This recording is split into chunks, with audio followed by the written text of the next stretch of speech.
Guys, welcome to my channel. ఈ రోజు మనం 90% మహిళల్లో విటమిన్ డి లోపం అనేది ఎందుకు ఉంటుంది దాని గురించి మనం తెలుసుకుందాం. వన్ స్మాల్ రిమైండర్, ఏ పాయింట్లో ఇన్ఫర్మేషన్ మీకు వాల్యుబుల్గా అనిపిస్తే నా ఛానల్ తప్పకుండా సబ్స్క్రైబ్ చేసుకోండి, అలానే లైక్ చేయండి. అప్పుడు ఎక్కువ మందికి ఇన్ఫర్మేషన్ అనేది రీచ్ అవుతుంది. మీ ఫ్రెండ్స్ అండ్ ఫ్యామిలీకి షేర్ చేయండి, వాళ్ళు హెల్తీ ఇన్ఫర్మేషన్ తెలుసుకుంటారు. ఇంకా లేట్ ఎందుకు మన టాపిక్లో వెళ్ళిపోదాం.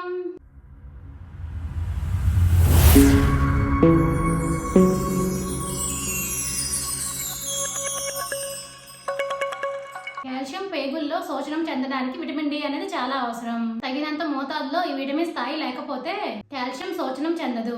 దీనివల్ల శరీరంలోకి చేరిన కాల్షియం నిరుపయోగంగా మారుతుంది. దీనివల్ల అనేక ఆరోగ్య సమస్యలు వచ్చే అవకాశం ఉంది. అయితే మన దేశంలో 90% మహిళల్లో విటమిన్ డి లోపం ఉన్నట్లు అపోలో డయాగ్నోస్టిక్స్ అలాగే హార్లిక్స్ సంస్థలు నిర్వహించిన తాజా అధ్యయనంలో తేలింది.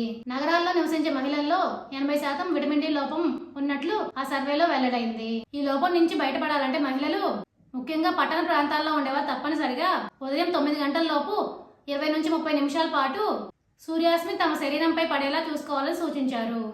లేకపోతే వయసు పెరిగే కొద్దీ వచ్చే ఎముకలు గుల్లబారిపోవడం, అలాగే ఒంటి నొప్పి సమస్యలు మరింత పెరిగే అవకాశం ఉంది. అలాగే ఎముకలు, దంతాలు, కండరాలు బలంగా ఉండడానికి విటమిన్ డి అనేది సహాయపడుతుంది. క్యాన్సర్ పెరుగుదలను అరికట్టడానికి కూడా విటమిన్ డి అనేది సహాయపడుతుంది.